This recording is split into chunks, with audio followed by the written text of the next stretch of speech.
Hi, I'm June and I'll be sharing my Renaissance food truck on Italian Renaissance artist and polymath Leonardo da Vinci.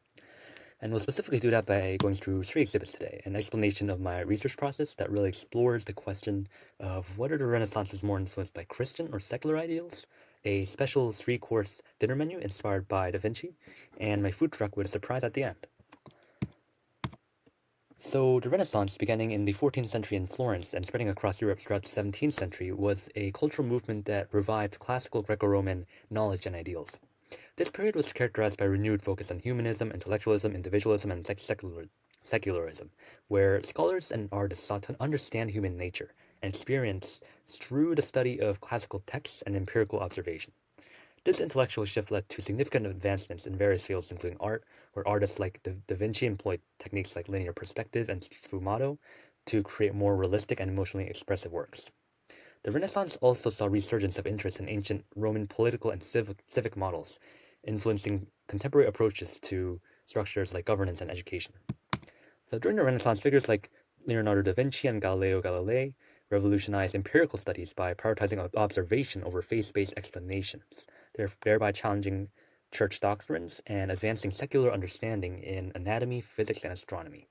While Italian humanists focused on classical revival and civic ideals, Northern humanists such as Erasmus used Renaissance learning to critique church corruption and advocate for religious reform, making the Northern Renaissance more theologically oriented. Additionally, Renaissance rulers like the Medici in Florence and Henry VIII in England harnessed Renaissance principles to consolidate power, with Italian civic humanism shaping governance and northern monarchs through actions like Henry VIII's establishment of the Church of England, which basically used Renaissance ideals to exert secular control over religious institutions. So, based on this preliminary research, I formed my thesis statement, which was that although Christian ideals played a significant role in the Northern Renaissance, the Italian Renaissance, and really the Renaissance as a whole, were primarily influenced by secular ideals, as evidenced by the rise of secular humanism, the focus on classical antiquity, the shift toward scientific inquiry, and the increasing separation of political and artistic endeavors from religious authority. And we can really see this distinction by exploring literature and art pieces from the Italian Renaissance. Italian humanists like Petrarch and Lorenzo La really kind of emphasized the study of classical Greek and Roman literature, prompting secular ideals of individualism and civic virtue. For example, on the donation of Constantine used philology to expose the document as a forgery, which directly challenged the church's political authority. Furthermore, wealthy Italian patrons like the Medici family commissioned work that celebrated human achievement and classical antiquity, even within religious settings. Michelangelo's David and other works uh, were also deeply influenced by secular ideals of human beauty, classical mythology, and individualism, which moved beyond purely religious themes. So, in the Italian city-state, civic humanism, we see, in a sense, political secularism in Italian city-states. So civic humanism, as seen in works like Machiavelli's The Prince, promoted pragmatic, secular approaches to governance, where rulers were advised to use cunning and power rather than religious morality, to maintain control. And this really marked a shift from divine right rule to a more secular political ideology. Specifically, Leonardo da Vinci's anatomical studies and Galileo's heliocentric model also represented a departure from religious explanations, prioritizing observation and empirical research. For example, Galileo's trial in 1633 for hearsay highlights the tension between secular scientific inquiry and church doctrine. We see further evidence of this as we learn more about Da Vinci and how he really exemplified the shift towards secular knowledge and empirical research. In The Last Supper and Mona Lisa, Leonardo used techniques such as linear perspective, which emphasized human emotion and naturalism. His focus on individual expression and scientific accuracy reflected a departure from purely religious themes. Da Vinci's notebooks also show how, like detailed studies of human anatomy, mechanical inventions, and hydraulic engineering, which provide proof of his pursuit of scientific knowledge and human centricity. Da Vinci worked under secular patrons whose commissions for artistic and engineering projects were driven by political and social ambitions rather than religious motivations. Secular rulers shaped the Renaissance art by commissioning work that often prioritized political power and human achievement over religious piety. Now, Da Vinci's fascination with human anatomy led him to conduct numerous dissections of human cadavers, an endeavor that was both revolutionary and controversial in his time. So, our first work here shows his pursuit of knowledge grounded in direct observation, moving beyond religious explanations of the human body. His sketches based on dissections reflect a secular scientific approach that prioritized empirical research over theological interpretations. And these works, grounded in direct observation, marked a shift from medieval scholasticism to a secular scientific approach that sought knowledge through investigation rather than purely religious doctrine. And you can see here that Leonardo da Vinci's artistic works, including The Last Supper, Mona Lisa, and Lady Wood and Ermine, exemplify the Renaissance integration of humanism and classical ideals. In The Last Supper, Leonardo uses linear perspective to create a sense of depth and realism, emphasizing the emotional and psychological complexity of the figures rather than focusing solely on religious symbolism, even though it does show a religious scene. Now, the Mona Lisa also demonstrates Leonardo's mastery of sfumato, a technique of blending colors and tones to achieve naturalism and capture individual personality. And in our last painting here, we see a more detailed, lifelike representation that highlights the figure's grace and individuality, which reflects the Renaissance humanist celebration of personal achievement and character. These paintings collectively illustrate the period's shift towards secularism, showing an interest in human experience and individual expression rather than purely religious doctrines. Now you can also see here that Leonardo's notebooks are filled with a range of different inventions and scientific observations, showing his interest in engineering and natural phenomena. Among his designs are sketches for flying machines, hydraulic pumps, and military fortifications, which reflect an engagement with technological advancement and secular problem solving. His studies on fluid dynamics, including detailed observations of water flow and wave patterns, also reveal a scientific curiosity and commitment to understanding the physical world.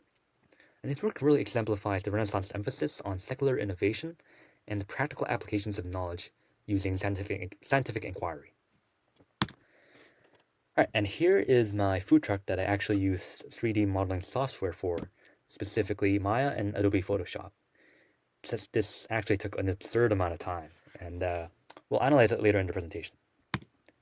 Okay, so on the menu, as promised, we have a pricey 3-course meal with 2 appetizers, 2 entrees, and 2 desserts.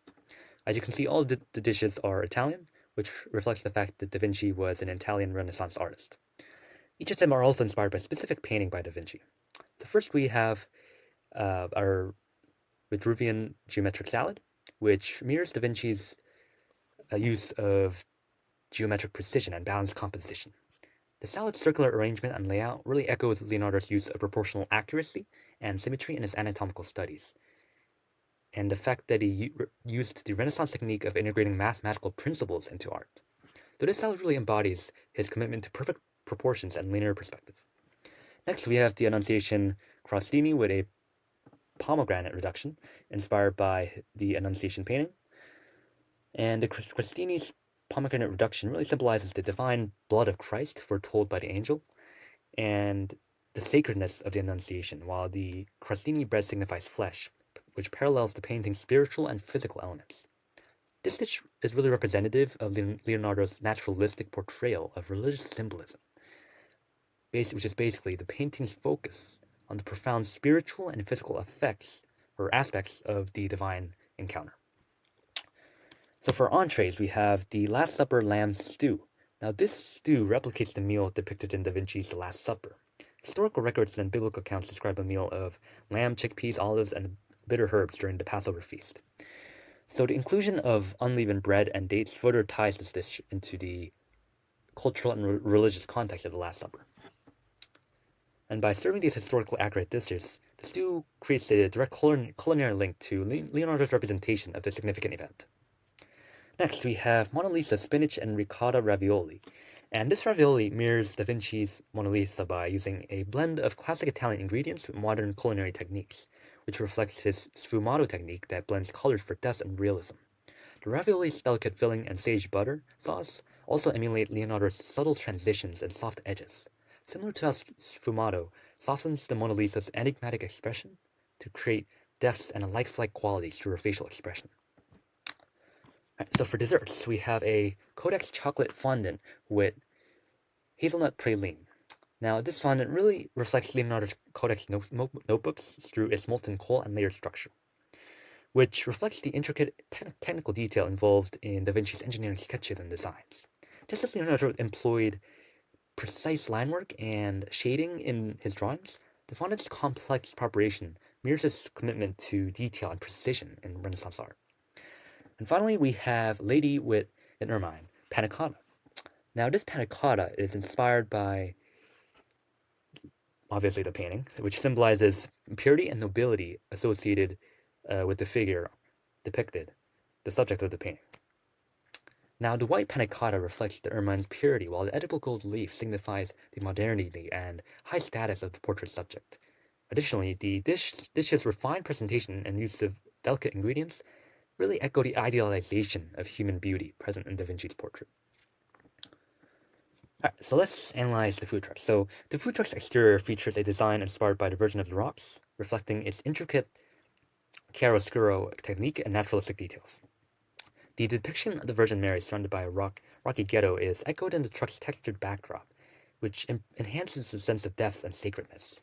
The botanical elements and sfumato transitions on the truck recall Da Vinci's integration of natural and spiritual symbolism, which basically captures the painting's reverence for natural forms and divine mystery. The truck's botanical illustrations are also influenced by Da Vinci's study of flowers, which shows detailed depictions of plants like rosemary and other plants with religious symbolism. Now, these elements kind of honor Da Vinci's botanical precision and its incorporation of symbolic flora, with rosemary symbolizing remembrance and lilies representing purity. So these floral motifs not only celebrate Da Vinci's study of nature, but also align with the Renaissance ideals of integrating art with symbolic meaning. Now, this truck also incorporates elements inspired by our third painting here, particularly the detailed rendering of the subject's profile and symbolic juniper branches in the background. The truck's use of rich textures and refined detailing really mirrors the painting's focus on individual expression and naturalism. The inclusion of juniper references and really reflects Da Vinci's use of botanical symbols to convey deeper meaning, which improves the truck's artistic and thematic coherence. And finally, we have the head of a woman, which emphasizes the delicate sfumato technique used to create soft transitions between light and shadow, as we've mentioned. Now, this technique is also mirrored in the truck's exterior design, which features a gradual blending of colors and soft, expressive lines, reminiscent of Da Vinci's approach to capturing human emotion. And you can see that color change from the bottom to the top. Okay, so the music you've all been listening to so far has been from the playlist of Da Vinci's Food Truck. I never would have imagined I'd be saying that sentence in my life. And I would imagine that I'm the first person to say that. So. Alright, so let's analyze each of these songs. These are going to be long analyses. And I imagine that the video is already long already. So, first song. The flowing quality of the first song exemplifies Leonardo da Vinci's use of sfumato to achieve soft transition between light and shadow, creating atmospheric depth and realism. Debussy's composition, with its delicate and seamless shifts in tone, really reflects Da Vinci's techniques of blending colors and tone to create a lifelike quality and emotional depth in his paintings. Next, the eclectic and kind of different structure of Bohemian Rhapsody, which integrates rock, opera, and ballad elements, parallels Leonardo da Vinci's radical approach to blending artistic and scientific disciplines. Just as the song challenges conventional forms and explores new ideas, Da Vinci's works embraced a revival of classical ideals and humanist values, reflecting admiration for Greco-Roman institutions and the fusion of secular and religious themes. The song's progressive build-up and thematic exploration of our third song here reflect Da Vinci's methodical approach to developing both religious and secular themes. For example, his artworks, as we've seen, The Last Supper and his anatomical sketches, demonstrate a layered exploration of spiritual and humanistic concepts and oftentimes a naturalistic portrayal of religious scenes and figures. The song's focus on vulnerability, individuality, and human emotion resonates with Da Vinci's detailed studies of the human condition. And Leonardo's anatomical sketches and expressive portraits really captured the human imperfections and emotion, reflecting the song's exploration of what it means to be human for our fourth song here. The song's enigmatic narrative and exploration of illusion versus reality for our fifth song parallel Da Vinci's use of linear and geometric perspective to create visual illusions. And we can see that in works like Mona Lisa, which uses linear perspective to deepen the viewer's engagement, and Sfumato as well, to create a sense of realism, similar to the song's play on perception and the elusive nature of reality. Alright, our sixth song. Its message on universal love and understanding mirrors Da Vinci's commitment to humanism during the Renaissance. Da Vinci's work, such as his detailed anatomical studies, as we mentioned, and expressive portraits, reflect his belief in the intrinsic value of human dignity and emotional depth. Alright, next, the song's celebration of fundamental human rights aligns with Da Vinci's focus on elevating human experience through art and science. Now, this particular song focuses on natural beauty and wisdom, which reflects Da Vinci's fascination with the natural world and his use of naturalism in his works. Da Vinci's studies of plants and animals, such as his botanical illustrations and observations of flight, show his passion for the complexity of nature and scientific inquiry. Okay, and our last song here, this song's really introspective exploration of personal significance and emotional depths is similar to Da Vinci's approach to capturing human emotion and expression in his art. Leonardo's portraits, like Mona Lisa, are known for their depiction of inner emotional states and psychological depths. The song's reflection on personal and collective human experiences really aligns with Da Vinci's focus on the human condition and the emotional resonance of his work, which is shown through facial expressions. Alright, thank you for staying around for my long presentation.